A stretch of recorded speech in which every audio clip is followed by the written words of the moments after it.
Hi, and welcome to the show. My name's Carl Pauls, and this is the Ecomodernist channel live. I'm brought to you today with Gabe Ignetti, president of the Ecomodernist Society of North America. Take it away, Gabe.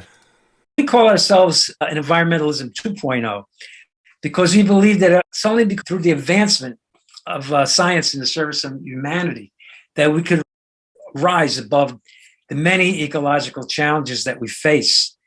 And it is only through our collective efforts that we could bring this about. This is vital because the climate crisis, this is very, very serious. The problem is that the environmental movement has the wrong plan. It's an imperative that we use science to advance. And the environmental movement, if it's left to its own devices, will continue to be revolving around delusions about 100% renewable and the rejection of nuclear power, which is the most effective way of fighting climate change, at the same time that they are calling this a climate emergency. I mean, the contradiction is extremely sharp. But at the same time, here's one thing about human beings we got to realize, and that is that people are tribal. They tend to follow each other. If there's nobody out there giving them a true story, they will follow any kind of story. This has been world history, and it's right up to the present. And if we, as ecomodernists, do not become a force of environmentalism, because we need a real environmentalism to be a strong force. So, I mean, we're environmentalists. But if we don't get involved with that movement and be there on the ground with these people, telling them the real story based on science rather than these dreams, it's going to end up being a mess. The best that could happen is they're going to create a lot of Rube Goldberg machines and fail. And failure is not an option. This is kind of a study in tribalism and how movements function. There was an experiment called the Ash experiment that was done decades and decades ago. And they presented a chart. You could see the chart. And as you can see, there's A, B, and C. Now, everybody all together, which one is the right answer, A, B, or C? Don't think too hard, Carl. What's the question? I don't know what the question is. I guess it's A. Which is okay. A is the biggest. A is the biggest. There you go. Obviously, very obviously. Well, but it was like 10 people they had in the room and a presenter. One of those 10 people was the subject of the study, but he didn't know he was the subject of the study. And what they did is they had a long series of these cards, look just like this. There's different variations, A, B, C, and you have to pick. So obviously we can see A is the answer. But all the other people in the room were actors, and they all gave the same wrong answer. So everybody would say C. And the next one, you could, if you switched it, whatever it was, you get the idea. Always the wrong answer, always as a group, the wrong answer. Now, what happened was that 75% of the time, roughly, people ended up giving wrong answers. And I don't know the percentage. I mean, there's a good percentage of them just gave all the wrong answers after a while. And it's an experiment on conformity. And this is what goes on in the environmental movement right now. That's why I said when you leave the environmental movement to themselves, they will see C is the right answer because they're told it's C by everybody. And, we could talk and talk and talk. But the thing is, we can't do it over the internet. We have to be involved. That's why we have an organization. That's our goal, to be on the street with these people. Because this is the thing. When you are talking with someone in person instead of virtually, It's a whole different dynamic, and especially when you build a trust, because we're environmentalists and they're environmentalists, and we're with them when they're doing the right thing. We're supporting them, and they know that. So now that you've built a trust, you could have that conversation. And when people have those face-to-face conversations with people they're on a friendly basis with, they generally are much more open. And even there's a tendency to want to take it and believe what you're saying because they know you and they trust you. Only in personal relationships can that be done. And there was a corollary to the experiment, and to the Ash experiment. And in this case, you had 10 actors. Nine actors and one person. But one of the actors, just one of the actors, contradicted everybody else who was saying it was the wrong answer, and they said the right answer. So here's the person in the room, and Joe next to him keeps saying the right answer. Well, what happened? That big percentage dropped way, way down, and he started following Joe because Joe was making more sense. And that's the role we got to play. And there's something that I want to mention here that's involved with this too. And I'm going to put this up for you all to see. Cognitive dissonance, core beliefs that is very strong. And when they're presented with evidence that works against the belief, the new evidence cannot be accepted. And they will rationalize, ignore, and even deny anything that does not fit into that belief. And that's something that we practice just generally. I mean, nobody wants to be shown that they're wrong. I brought this up because I want to go back to something that we're doing. And we have a new program. And the trick with this is to catch people before they have formed those opinions. So what we have is a program now. And if you want to be part of this, we're looking for volunteers. What you would do is you would doing a Zoom presentation. We've made it all for you. We will hook you up and you could talk to high school students. And you could do a preset presentation, real easy, just read it off. And then you have a conversation with these kids whose minds are not yet made up. And we just started that program. So the thing is, we need your support. And it's extremely important because, as I said, the stakes are so high. If you have children, if you have grandchildren, think of the kind of world that will come about if we do not act. Because if you just let things go the way they're going, we're going to slide into darkness. And these children that we love will be the victims. And when we say we, you have to include me for it to be we. And it has to be me and you. And I'm talking to everybody who's watching. You can't just be watching this and I learned something and I learned that. No, that's good and that's bad. Knowledge without action is dead. I think they say that in the Bible. So there's a lot you could do. You need to contact us, please, at Ecomodernist Society at esna.earth. That's how you reach us. E for Ecomodernist, S for Society, N for North, and A for America. It's the easiest thing to do to support us. Go to the Ecomodernist channel. Just Google that up and share our videos with other people. Subscribe. That's the easiest thing to do. Donate a little money. You could go on a regular basis. A couple of dollars a month you won't even miss. And if you got time, be a presenter. Talk to the youth, because the youth, you see how much youth is out there fighting for climate change. They so much need to be educated. And I think I spoke quite a bit, and that's about all I'm going to say. And I'm going to leave any kind of comments that you other guys want to make.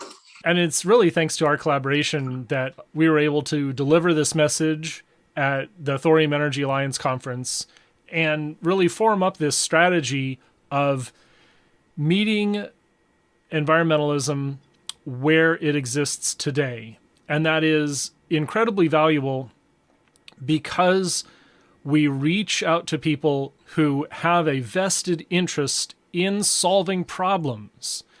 And we really need to be there and inhabit this space so that we are part of that problem solver body.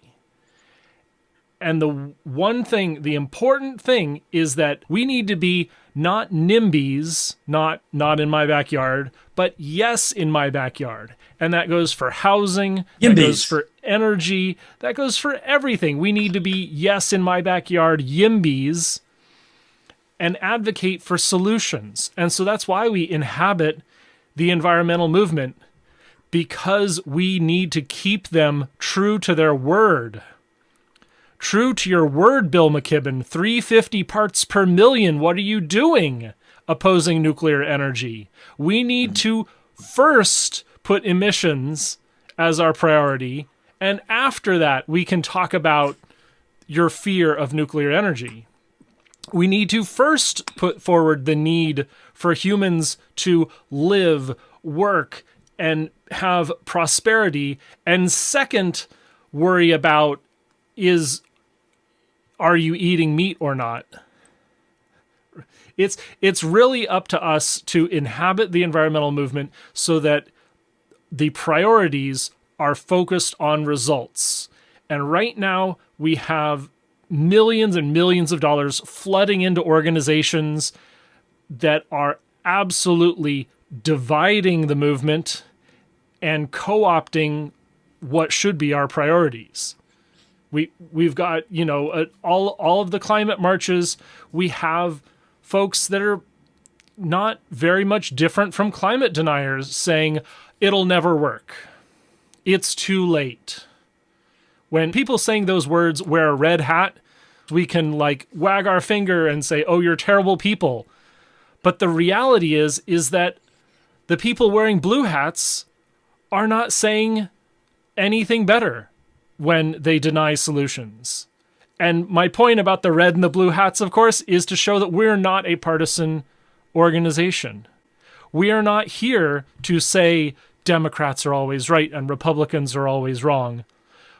Chris Bergen on the call with us had a really great time speaking with Citizens Climate Lobby and finding all of the conservatives who are interested in that organization and what exactly ignites their passions and brings them to the environmental movement.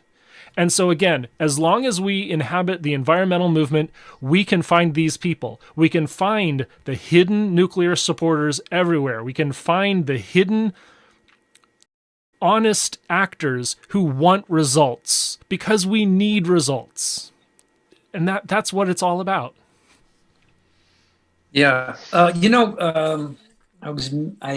have to mention too that there are a lot of people in the environmental movement, and I'm talking anecdotally, personal experience, but there are a lot of people who are actually either on the fence or pro-nuclear.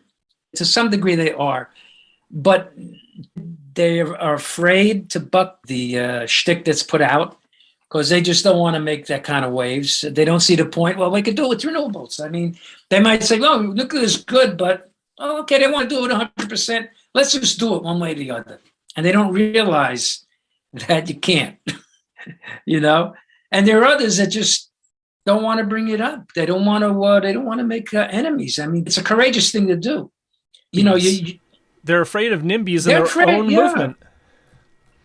Yeah, but you have to take a stand though. That's the thing. I mean, if everything is just smooth in your, as far as you're dealing with politics, you're not really doing anything. Nothing's being accomplished. To be a real change agent, you have to be a free thinker and you have to say what you believe and be ready to defend it, even if it makes you unpopular. Right. So. Yeah, I could follow up some of that. If you're a blue hat, red hat, what if you don't wear a hat? I mean, seriously, I prefer visors myself. Wear no hat, be bald, have a toupee, unconcerned. Just have a concern about the planet, concern about living conditions, both where you live, as well as the neighboring community, as well as across the world. We need to make the whole planet a decent place, and it's going to be a long, long job to get done. And as far as other organizations, yeah, he did mention I was in Washington, D.C. a couple of weeks ago.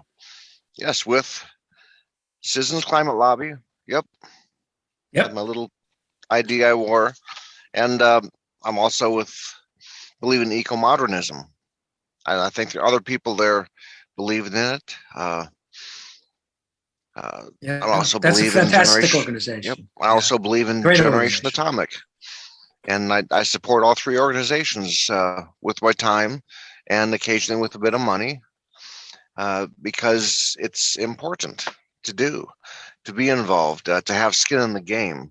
And also mentioned Gabe has this presentation that people can give. You could give it in person if schools allow that. Give it on Zoom to someone. You could give it to a Rotary club. Give it to a garden club. If people want to know what it's like to present one of Gabe's scripts, but with all the slides, I did that already. You can look for my name, Chris Bergen, Ecomodernism, Thorium Energy Alliance, and Carl talked right after me, so you can catch both of us. And if you do as bad as me, you still did fairly decently, giving a presentation which Gabe wrote the script on and made the slides for. And he does make very good slides. Just look behind him right now. He's did that himself. So yeah, be involved. Wonderful. Yep. Thanks so much, Chris. And I absolutely appreciate the work we did at Thorium Energy Alliance conference. And here's hoping for the next one. Here's hoping when we all get back together. Local actions are popping up. This is me a couple weeks ago. I was inhabiting my values. I was going to the climate march, the global climate strike, which was the smallest it's ever been. The first year we saw Greta up in front of her school, more people turned out for that. And of course, it was because of that red hat, blue hat factor.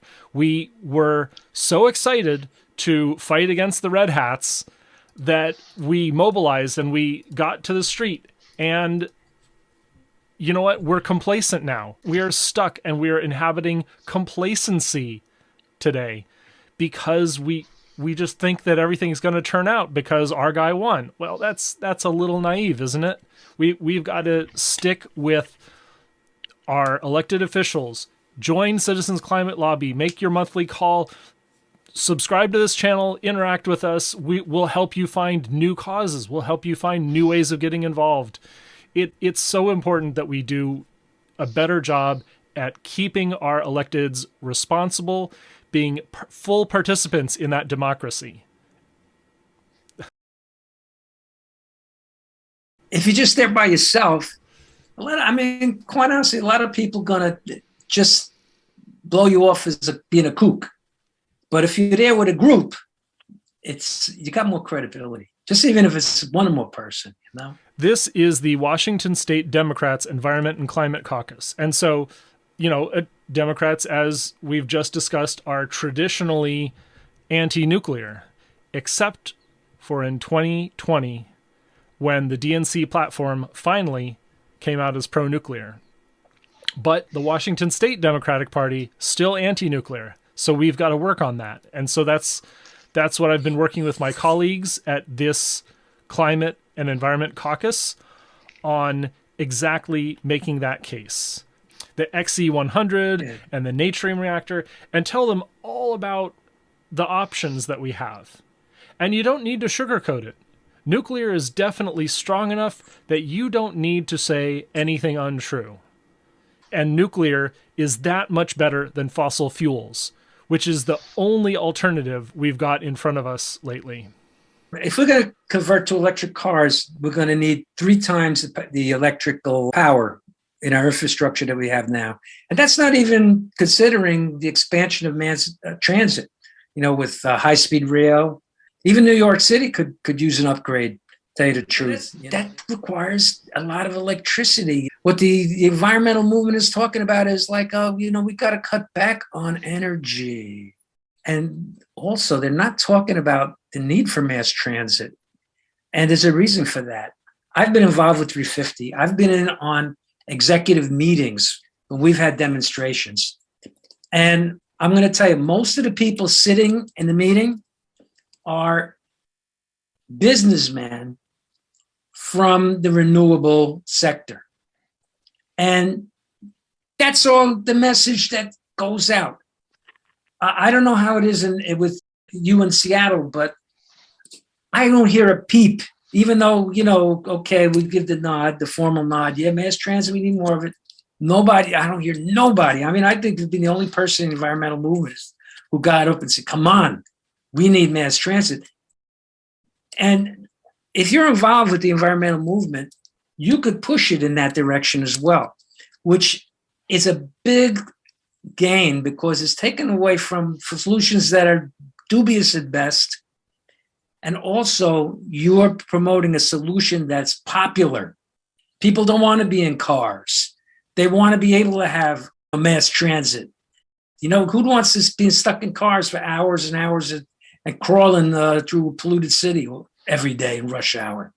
It's hell. So it's a popular position and it's an effective position. Thanks so much again. We just have an excellent show.